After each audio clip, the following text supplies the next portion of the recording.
Bonjour à tous, c'est l'heure de la rétro. Lundi, on s'intéressait au GOL. En 2 semaines, le nombre de patients Covid en soins intensifs a doublé. En plateau, Olivier Cochereau, directeur des soins, nous dit que l'hôpital de Nyon est en phase critique, mais tout est sous contrôle, comme nous l'explique Dr Mallory Moret-Beauchâtel. Le personnel assure qualité et soins aux patients Covid et non Covid.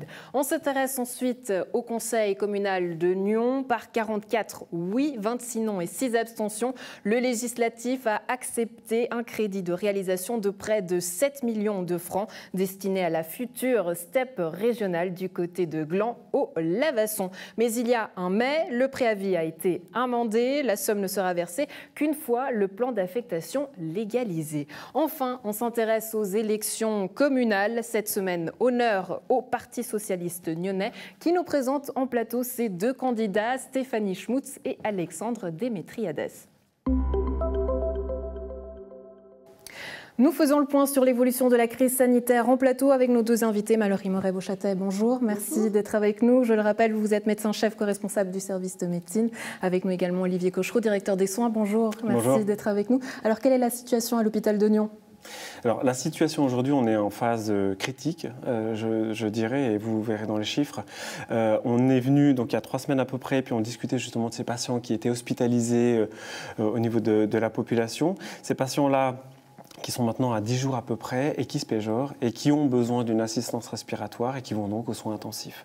Et là, ça se complique parce que ça devient critique, parce que ça demande une expertise professionnelle un peu plus importante, avec des collaborateurs évidemment dans cette compétence-là. Et puis ça demande aussi, aujourd'hui, on a à notre maximum des soins intensifs, donc ça demande à ce qu'on ait une autre structure qu'on a mis en place vendredi. Et toujours avec des collaborateurs et des expertises médicales, évidemment, qui vont avec. Alors, en 2 semaines, le nombre de patients en soins intensifs a doublé. On peut le voir dans les chiffres. Vous êtes passé de 4 à 8 patients. Vous nous dites que ça implique une nouvelle structure. Qu'est-ce que ça implique, docteur Mallory Moret-Beauchâtel ? Alors, effectivement, on a fait ce que tous les hôpitaux ont fait, c'est-à-dire une montée en puissance. On a créé des lits qui habituellement n'existent pas. Dans des endroits qu'on avait déjà expérimentés au mois de mars, donc avec là aussi un peu plus d'expérience et un peu plus d'efficacité à la mise en route de l'ouverture de ces lits. Donc ça veut dire qu'habituellement on a 6-7 lits aux soins intensifs de l'hôpital de Nyon. Aujourd'hui on a doublé notre capacité, plus ou moins selon le personnel qui est présent. Là où on a des restrictions, en fait c'est par rapport au personnel, comme dit Olivier, qui peut prendre en charge ces patients.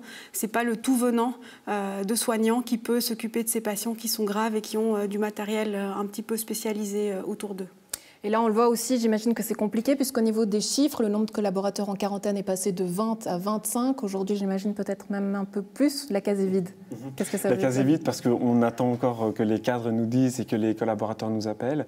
Mais effectivement, là, ça devient un petit peu compliqué parce que médecins, soignants, professionnels aussi de l'entretien sont en quarantaine. Et du coup, l'hôpital a du mal à fonctionner comme d'habitude. Donc forcément, vous avez pu bénéficier du renfort depuis aujourd'hui, je crois. Exactement, on a eu la bonne nouvelle vendredi soir. On a 5 personnes de l'armée qui sont arrivées à l'EMS aussi, les Jardins du Léman à Rolle. Et puis on a 7 personnes qui sont arrivées ce matin pour Nyon, donc qui vont travailler ensemble et puis s'organiser pour être là en tout cas toute la journée jusqu'à 21h, qui vont nous permettre de faire des transports patients, de faire des petites mains, j'ai envie de dire, pour les différents services. Et ça, c'est une grosse aide qu'on avait eue déjà à la première vague. Est-ce que vous avez dû transférer des patients dans d'autres hôpitaux comme c'est le cas ailleurs ? Alors on a dû le faire. Un cas, c'était pour des raisons de plateau technique qu'on n'avait pas à Nyon, qu'on a dû transférer dans un hôpital universitaire. Plateau technique ? Qu'est-ce que c'est ? C'est-à-dire que les patients aux soins intensifs, ils peuvent être reliés à une machine pour les aider à respirer. C'est ce qu'on appelle la ventilation mécanique. On en a beaucoup parlé ces derniers mois. Quand cela ne suffit plus et que le patient est éligible pour une thérapie qui est encore plus lourde, on le transfère en milieu universitaire pour qu'une machine remplace la fonction de ses poumons. Ce qu'on appelle l'ECMO, qui est une machine de circulation extracorporelle qui nécessite une prise en charge exclusivement universitaire. Donc un de nos patients a été transféré pour bénéficier de cette thérapie et on a dû transférer transféré un autre patient ce week-end parce qu'il manquait de place aux soins intensifs de l'hôpital de Nyon. Après, tous les jours, on essaye de faire des sorties, on fait des transferts à l'interne aussi pour garantir la prise en charge en toute sécurité et de manière adéquate à toute la population nyonnaise. Comme vous le savez, il existe des places dans les soins intensifs suisses. Donc, nous ne sommes pas dans une situation de triage. On a entendu beaucoup parler de ça ce week-end passé. On n'en est pas là. Ça veut dire qu'on ne choisit pas les patients qui vivent ou qui meurent, même si ce n'est pas toujours nous qui choisissons. Mais disons, on n'est pas du tout là parce qu'il existe encore des places dans d'autres hôpitaux. Après, effectuer un transfert d'un patient intubé, ventilé, c'est toujours quelque chose de compliqué qu'on doit préparer avec soin et bien choisir notre patient. Olivier Cochereau, comment ça se passe ces discussions? C'est des discussions, des négociations? Comment ça se passe? Alors les négociations, elles se font plus au niveau des médecins pour ces transferts. Madame la docteure Bouchaté peut vous en parler un petit peu mieux que moi. C'est vrai que nous, on en parle au niveau d'une cellule de coordination qu'on a mis en place au niveau de l'hôpital, avec des médecins, avec des personnes qui organisent et qui sont dans les services, pour se dire aujourd'hui, est-ce qu'on a les collaborateurs qui suffisent? Est-ce qu'on a l'expertise qui suffit? Et si oui ou sinon, est-ce qu'on peut se permettre de transférer ces patients? Voilà, On a pu lire également dans la presse que les autorités étaient parfois jugées trop alarmistes. Aujourd'hui, on vous entend, la situation est critique. De quel œil est-ce que vous voyez tout ça? Les décisions ont été prises trop tard. Aujourd'hui, il faut faire plus. Comment vous analysez-vous la situation en tant que médecin? Moi, je préfère être à ma place qu'à celle des autorités politiques. Vraiment, je pense que leur travail est excessivement difficile. Ils sont sous feu des critiques en permanence et ils peuvent que juger des bonnes décisions a posteriori. Donc, on est toujours plus malin a posteriori. Donc, moi, je ne juge pas du tout ce qu'ils font et je pense qu'ils le font au mieux de leurs compétences et des conseils médicaux, scientifiques qu'ils ont autour d'eux. Je pense que la Suisse a montré qu'elle était capable d'encaisser la première vague. Elle va être capable d'encaisser la deuxième. On travaille tous pour. Tous les soins intensifs, tous les hôpitaux de Suisse ont augmenté leur capacité et font en sorte qu'on puisse accueillir tous ces patients dans des conditions qui sont vraiment excellente à l'heure actuelle. Vous me parlez en arrivant qu'on pourrait même avoir une troisième, quatrième vague. Qu'est-ce que ça veut dire qu'on va devoir vivre éternellement avec ce virus tant qu'il n'y a pas de vaccin? Alors, pas éternellement, parce qu'on espère tous un vaccin dans le courant de l'année prochaine, effectivement. Mais c'est vrai qu'on a vu que le premier déconfinement a mené à une reprise de la transmission du virus entre les individus. Donc, effectivement, on peut s'attendre, une fois que cette deuxième vague sera terminée, s'il n'y a pas de vaccin durant les mois qui suivent, à une reprise de transmission du virus et de nouveaux cas hospitalisés. Probablement qu'on va apprendre de ce qui s'est passé entre la première et la deuxième vague d'un point de vue de la transmission et qu'on va pouvoir peut-être déconfiner de manière peut-être plus stratégique, de manière peut-être moins rapide. Enfin, ça, je laisse aux autorités le soin d'en juger pour éviter que la deuxième vague que la troisième ou quatrième vague soit aussi haute que la deuxième. Parce que s'occuper des patients malades, on le fait toute l'année, donc ça, c'est pas un problème. S'il y a une troisième vague qui est moins importante que la deuxième, on le fera dans des conditions qui sont habituelles, je veux dire. Aujourd'hui, Olivier Cochereau, est-ce que... on a l'habitude de vous voir sur ce plateau, vous êtes toujours plutôt optimiste aujourd'hui en disant que la situation est critique. J'aimerais savoir dans quel état d'esprit est-ce que vous êtes finalement? Alors, aujourd'hui, c'est vrai, quand on parle, si on parle de troisième, de quatrième vague, c'est un peu compliqué. J'ai envie de dire, les épaules, elles s'effondrent un peu. C'est vrai qu'on sent, de la part de nos collaborateurs aussi, qu'on est lassé. On est vraiment lassé de cette situation. Alors, on est là, on est présent et on les remotive. C'est ce qu'on disait la dernière fois, mais c'est vrai qu'on est lassé. À savoir que ces chiffres qu'on montre, c'est les patients qui ont la Covid. Ça veut dire qu'il y a tout le reste des patients aussi, qui sont aussi aux soins intensifs, qui n'ont pas le virus et dont on doit s'occuper. Et on repasse encore une fois le message, il faut vraiment venir à l'hôpital. On est lassé certes, mais on a quand même l'énergie et on est quand même là évidemment pour ça. Mais c'est vrai que c'est difficile. C'est difficile aujourd'hui. J'imagine que vous collaborez aussi avec peut-être des psychologues. Vous avez peut-être des petites astuces, des conseils que vous mettez en pratique? Alors effectivement, on a déjà dans l'hôpital, on a une cellule de soutien psychologique à laquelle on peut faire appel pour les collaborateurs, pour les médecins, enfin pour tout soignant. Et puis l'idée c'est que les responsables, les cadres soient les plus motivés, les plus positifs et les plus présents. C'est ça qui est important. Le conseil c'est de faire une chose après l'autre, un jour après l'autre et de ne pas céder à la panique, ça ne sert à rien. On a les moyens, on a l'argent en Suisse, on a des lits.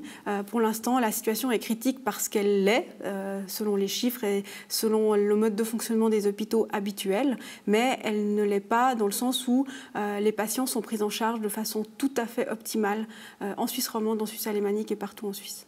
Donc à la maison, si vous avez des questions, n'hésitez pas. Si vous avez besoin d'eux également, n'hésitez pas. Et puis on m'a transmis une question. Est-ce qu'on peut attraper le Covid une deuxième fois ? Alors ouais, c'est une bonne question à laquelle même les scientifiques n'ont pas la réponse. Ce qu'on sait, c'est qu'il y a des patients qui ont été Covid positifs, qui ensuite ont été Covid négatifs, puis de nouveau Covid positifs. Et on ne sait pas encore si ce deuxième positif est une nouvelle infection, ou alors si le négatif entre les deux tests était en fait un faux négatif et qui était un test qui était mal fait, mal interprété. Voilà. Donc en fait, je ne peux pas répondre à cette question et pour l'instant, on ne peut pas dire que ça n'existe pas des réinfections au Covid. Docteur Mallory Moret-Bouchatey, Olivier Cochereau, merci beaucoup d'avoir été avec nous et courage à vos équipes. Merci beaucoup.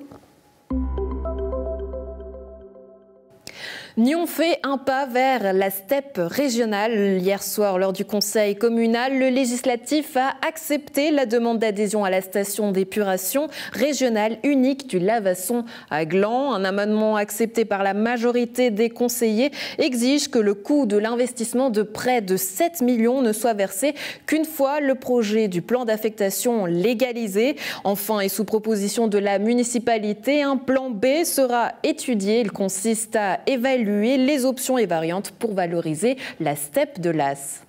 Au-delà des presque 7 millions de francs qu'il fallait décider ce soir, l'enjeu politique était évidemment de savoir si le conseil communal de Nyon acceptait et validait le projet de la municipalité qui devait aboutir à la construction d'une grande steppe à Gland avec plusieurs autres communes. Et puis on a pu voir ce soir qu'on a eu des garanties sur les risques qui avaient été identifiés lors de la commission qui a traité ce sujet. Effectivement, le débat a été nourri. 2 rapports de la commission de majorité et de minorité, et puis un rapport de majorité qui a gagné, mais un rapport amendé. Expliquez-nous. Oui, l'amendement était une très bonne idée qui est venue évidemment avec les discussions que tous les partis peuvent avoir. Et en plus là, c'était interparti. L'amendement, finalement, enlève le plus gros risque qu'on voyait dans ce projet et il concerne le plan d'affectation du site de la steppe à Gland qui n'est toujours pas validé. Cet amendement permet de ne pas verser l'argent et c'est seulement si le plan est légalisé, une fois que tous les recours auront été épuisés exactement, que si à la fin ça se décide quand même de faire une steppe à Gland, et que Nyon y participe, eh bien, à ce moment-là, au moins, on a une garantie. Évidemment, il y aurait une autre solution, c'est de faire 2 steppes. Puisqu'à Nyon, nous avons une steppe qui est tout à fait adaptable aux micropolluants, qui peut chauffer un collège, qui a tous les avantages et qui fonctionne, il n'y a aucune raison qu'on aille à Gland. Oui, il y a des risques techniques, oui, il y a des risques de procédure, mais il y a aussi beaucoup d'avantages. Et les avantages, je pense qu'on doit être un peu humble quand on fait partie d'un conseil. Les avantages politiques, c'est ceux-là qu'on doit défendre. Et lesquels sont-ils ? Les économies d'échelle, ce qui est sûr, le traitement des micropolluants, et puis d'avoir un investissement régional qui permette d'intégrer la croissance, on va dire, des habitants de la région et de plus faire chacun ses petites steppes dans son coin. Comment ça se fait qu'on découvre une nappe phréatique seulement au mois de mai quand un projet est en route depuis quasiment une dizaine d'années ? Eh bien, écoutez, c'est bien que vous me posiez cette question, parce que ça fait longtemps que je me la pose. Moi, je ne sais pas, en tant que simple citoyenne, si je veux me construire une maison, avant de faire quoi que ce soit, qu'est-ce que je fais ? Je vais voir comment le sous-sol est. Je ne vais pas construire une maison s'il y a des problèmes, s'il y a des glissements de terrain et tout ça. Je ne comprends pas qu'on n'ait pas commencé par le début. Mais je crois plutôt que c'était une décision politique, cet endroit qui a été choisi et rien d'autre. Et en fait, j'ai plus eu l'impression qu'on a construit le préavis autour du lieu qu'on avait choisi. Au final, ce préavis a donc été voté positivement avec une intervention du syndic qui finalement décline un plan B, voire un plan C, c'est-à-dire soit partir sur cette steppe régionale de plein pied, soit étudier la possibilité de faire une double steppe, c'est-à-dire une steppe sur Nyon, une steppe sur Gland, voire de développer la steppe nyonnaise encore plus et pour Nyon et quelques communes alentours. Oui, alors je crois crois que ça, c'était une surprise un peu pour tout le monde d'avoir ouvert une porte. Je pense qu'il y avait aussi une volonté d'amener avec la municipalité la partie du conseil qui était le moins favorable à ce projet-là. Nous, ce que nous pouvons dire dans le rapport de majorité, c'est que nous étions pour une régionalisation, nous sommes vraiment pour une implication d'une toute une région sur des problèmes que tout le monde se pose et sur des investissements que toute commune doit faire. Est-ce qu'on pourrait dire qu'on a évité l'incident diplomatique avec la ville de Gland? Écoutez, je ne suis pas persuadée, puisque la ville de Gland n'a encore rien décidé. Et encore une fois, comme je vous dis, cette steppe, ce n'est pas sûr qu'elle verra un jour, qu'elle se fera un jour. La municipalité de Gland souhaite venir en aide aux commerçants du Vieux-Bourg durant la durée des travaux du réaménagement du quartier. L'exécutif souhaite débloquer un montant de 400 000 francs pour mettre en place des opérations promotionnelles et des animations commerciales. L'amendement sera voté lors du dernier conseil communal de l'année. Nous nous sommes dit qu'effectivement, sur un préavis d'importance du Vieux-Bourg, quand même plus de 16 millions, durée des travaux 3 ans, les commerçants allaient forcément être un petit peu péjorés, prétérités par ces travaux. Donc, il convenait, et on le fait par voie d'amendement, de mettre un montant pour justement l'aide aux commerçants. L'idée est plutôt de venir en aide par des actions de communication, de publicité, de faire valoir leur promotion et autres. Mais nous comptons faire participer les commerçants, puis simplement, c'est logique, c'est eux qui sont concernés, donc leur demander leur avis. Un montant de 400 000 francs qui sera attribué. Comment est-ce que ce montant sera réparti ? Alors justement, en fonction des besoins qui ne sont pas encore déterminés, c'est compliqué. C'est vrai que les aides directes, c'est quelque chose qui est toujours délicat à effectuer parce que chiffre d'affaires, revenus qui baissent, est-ce que c'est dû aux travaux, est-ce qu'on aurait pu faire quelque chose pour éviter cette baisse et autres. Donc ça, c'est quelque chose, c'est un piège dans lequel on va essayer de ne pas tomber. Par contre, vraiment de venir en aide parce que les commerçants auront moins de visibilité et ça sera plus difficile de les voir, de les atteindre. Donc on compte notamment faire beaucoup de promotion, de communication à ce sujet-là, et puis après, comme je le disais, discuter avec eux pour savoir quelles sont leurs attentes par rapport à ça et comment on peut les satisfaire. Aujourd'hui, vous prenez exemple sur la ville de Coppet, ou peut-être pas. Qu'est-ce que vous en dites justement de ces discussions? Qu'est-ce que vous retenez? Oui, c'est vrai que c'est une discussion avec la Commission des finances et puis on est venu sur l'exemple de Coppet qui est une des rares communes à avoir fait cela. Rolle, par exemple, ne l'avait pas fait, on le sait, sur sa grande rue. Et on sait aussi que ce n'est pas une obligation de la commune puisqu'il y a eu des actions judiciaires, notamment pour Rolle, et puis ça n'a rien donné parce qu'effectivement, il n'y a pas cette obligation légale de la commune à partir du moment où les travaux sont des travaux qui doivent être faits. Maintenant, ça nous a semblé être important de venir en aide et comme Coppet l'a fait, nous avons pris un petit peu langue évidemment avec la municipalité de Coppet pour voir comment ils procédaient et c'est vrai qu'eux sont aussi avec une délégation de commerçants pour voir quels sont les besoins, qu'est-ce qui serait important de faire et puis qu'est-ce que finalement n'est pas attendu par les commerçants. Ce qui paraît logique finalement c'est la participation de la population, ici des commerçants, c'est ce qu'on essaye de faire de plus en plus. Permettez-moi d'insister puisque quand vous étiez venu sur notre plateau vous nous aviez dit que les aides Covid notamment avaient été compliquées à attribuer envers ces commerçants, donc justement comment faire pour que ce soit le plus juste?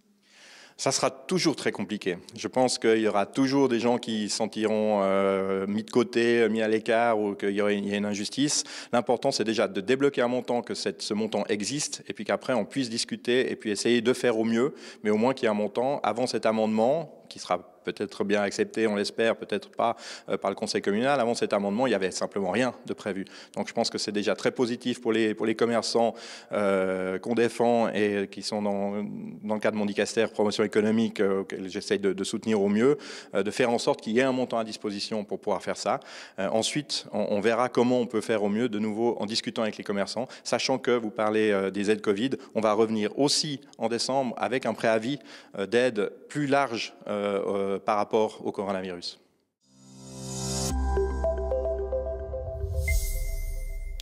Jeudi, c'est journée dédiée aux élections. Cette semaine, on donne la parole au Parti socialiste de Nyon et environ dans le cadre des prochaines élections communales. Le PS a désigné un duo en les personnes de Stéphanie Schmutz et Alexandre Démétriades comme candidats à la municipalité de Nyon. Bien sûr, on en parle avec nos deux invités. Chloé Bess, vous êtes chef de groupe PS au conseil communal de Nyon. Bonjour, merci d'être avec nous. Bonjour. Avec nous également Dominique Arlène, président du PS Nyon et environ. Alors, on va commencer la discussion de ce côté. Quelle est la stratégie avec ce duo ? La stratégie, c'est de faire une plateforme tout d'abord forte avec nos alliés naturels, les Verts et puis Daniel Rosla, mais surtout c'est de présenter un duo paritaire, donc une femme, un homme, et puis un duo complémentaire sur les propositions, parce qu'avec une sortante, Stéphanie Schmutz, avec un excellent bilan, et puis un candidat, Alexandre Démétriadès, déjà bien expérimenté au niveau politique, puisque conseiller communal depuis 2010 et député depuis 2013, donc pas nouveau sur la scène politique. Alors, vous les avez présentés brièvement, mais on va y aller un peu plus en détail. Quelles sont leurs forces à tous les deux? Complémentarité, mais quelles sont leurs forces en particulier? Oui, complémentarité, c'est le premier mot qu'on peut dire. La force de chacun, Stéphanie, c'est la force de l'expérience, de législature en tant que municipale, une très grande connaissance des dossiers, quelqu'un qui s'est imposé au sein de la municipalité, surtout cette dernière législature où la majorité est à droite. On a vu qu'elle a vraiment pris sa place et qu'elle était une des personnes influentes de cette municipalité. Alexandre Démétriadès, sa force à lui, c'est son expérience. C'est une personne qui a 29 ans, mais qui a déjà beaucoup d'expérience. Comme le disait Chloé, il est député depuis 2013. Il fait partie de beaucoup d'associations nyonnaises. Il est très, très implanté dans la vie sociale nyonnaise. C'est un politicien accompli. C'est quelqu'un qui a une force d'écoute grande et, comme je disais avant, une grande connaissance des dossiers. Ouais. Alors, on sait que le nom d'Alexandre Démétriadès apparaissait dans le sondage commandé par le syndic Daniel Rossella. Est-ce que c'est ça qui vous a donné l'idée ? Non, déjà, le sondage vient de Daniel Rosla et pas du Parti socialiste. Je pense qu'on peut dire que le PS à Nyon a la chance d'avoir une belle relève, des gens motivés, des gens qui ont envie de faire de la politique. Alexandre nous avait fait part de sa motivation il y a déjà quelques temps, mais ce n'était pas le seul. On avait plusieurs personnes qui étaient intéressées à se mettre sur la liste. Donc, il faisait partie des papables, mais ce n'était pas le seul. Mais un candidat aujourd'hui tout à fait légitime et naturel pour se mettre sur ce ticket socialiste. J'aimerais aborder aussi dans cette discussion le départ de Fabienne Frémont-Conton, PS. Est-ce qu'elle avait tout de même le soutien de son parti ou pas, votre soutien? Elle avait totalement le soutien du parti. La décision, elle lui appartenait. Comme disait Chloé, on avait plusieurs candidats. À la fin, on s'est retrouvé avec un trio qui était composé de Fabienne Frémont-Conton, d'Alexandre Démétriadès et Stéphanie Schmutz. La décision, c'est elle qui l'a prise. Évidemment, on est un parti totalement démocratique. La discussion a eu lieu en interne. Les discussions ont eu lieu au comité plusieurs fois. C'est sa propre décision, oui. Ouais. Aujourd'hui, la stratégie de votre parti, c'est lequel? Parce que finalement, il y a beaucoup de candidats. Hein. Vous avez cette alliance avec les Verts, vous. Donc, quelle est la stratégie? La stratégie, c'est de regagner la majorité de gauche à la municipalité, évidemment. Après, le ticket, le ticket de la plateforme, c'est 5 candidats. C'est 5 candidatures qui sont extrêmement complémentaires. Nous, évidemment, c'est de maintenir nos 2 sièges socialistes en municipalité. Je pense qu'on est très bien parti avec ces 2 candidatures fortes, égalitaires, évidemment. Et puis, la stratégie, c'est maintenant de créer une coalition de campagne, mais un programme vert socialiste et aussi en collaboration avec Daniel Rosla, chose qui est en train, évidemment, de s'élaborer en cette période cruciale politiquement pour la plateforme. Vous souhaitez garder vos 2 sièges, donc finalement, si les Verts s'ajoutent, il y a trop de candidats pour le nombre de places. Donc là, est-ce que vous n'êtes pas finalement en compétition les uns avec les autres? Non, on ne peut pas dire qu'on est en compétition. Si on maintient nos sièges, que Daniel est réélu et qu'un Vert passe, ou les deux, l'objectif aurait été atteint. C'est d'obtenir la majorité à la municipalité pour la prochaine législature. C'est vraiment ça notre objectif, nous. C'est de récupérer cette majorité parce qu'on s'en sent légitime, parce qu'on a une force de travail qui est pour ça. Et je pense qu'on a des idées à amener pour la ville de Nyon. Donc la force, vous nous dites que c'est votre alliance, votre légitimité. On aimerait la connaître au travers de votre programme. Quelles sont vos ambitions ? Les ambitions programmatiques, je pense qu'au niveau du Parti socialiste, on les connaît. C'est évidemment la solidarité qui est au cœur de notre programme.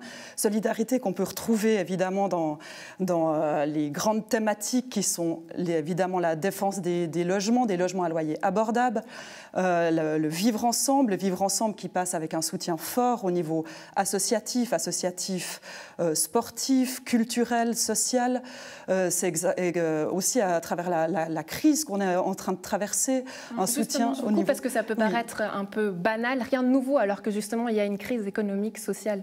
Mais je pense qu'avec justement la crise qu'on traverse aujourd'hui, les valeurs socialistes, mais elles sont d'autant plus fortes et d'autant plus légitimes d'exister. On n'a pas besoin de se réinventer, on n'a pas besoin d'inventer de nouvelles thématiques. Et je crois que la population, on l'a vu lorsqu'il y avait le semi-confinement, cette solidarité qui s'est instaurée par elle-même au niveau nyonnais, la plateforme qui est née d'ailleurs sur les réseaux sociaux, les gens qui, de par eux-mêmes, allaient aider leurs voisins, allaient aider leurs proches, etc. C'est des valeurs qui sont intrinsèques au Parti socialiste, c'est des valeurs qu'on défend depuis toujours et c'est des valeurs qu'on a envie d'autant plus de développer aujourd'hui à travers un programme qui se vaudra solidaire, humain et égalitaire de toute façon, et dans des thématiques Stéphanie Schmutz a très très bien défendu pendant sa législature, Fabienne Frémont-Canton également, avec des propositions et des mesures concrètes qu'on dévoilera quand on sortira la liste pour le conseil communal, mais aussi pour la municipalité. Ouais, regagner cette majorité au sein de la municipalité. Aujourd'hui, les candidats de droite ne sont pas encore connus. Est-ce que justement, là, qu'est-ce que vous aimeriez face à vous? Est-ce qu'il y a une solution idéale? Non, il n'y a pas de solution idéale. Nous, on ne va pas fonctionner en fonction de nos adversaires. Comme le disait Chloé, nous, on a une plateforme, nous, on est en train d'élaborer un programme, nous, on a des idées, et c'est ces idées-là qu'on veut mettre en avant. Et on ne va pas se battre contre des chimères. Nous, on sait où on veut aller, on sait quels sont nos objectifs, on est confiant d'y arriver parce qu'on a les idées, parce qu'on a le programme, parce qu'on a les candidats, et aussi parce qu'on a une alliance, parce qu'on a une plateforme qui fonctionne bien et qui a fonctionné tout au long de cette législature.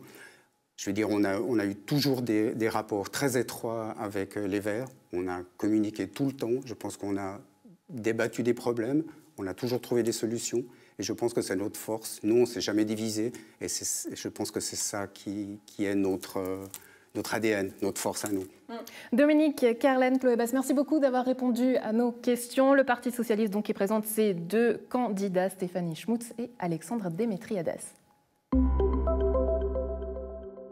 C'est tout pour la rétro, un plaisir d'avoir été en votre compagnie. Excellent week-end et bonne suite de programmes sur Nyon Région Télévision.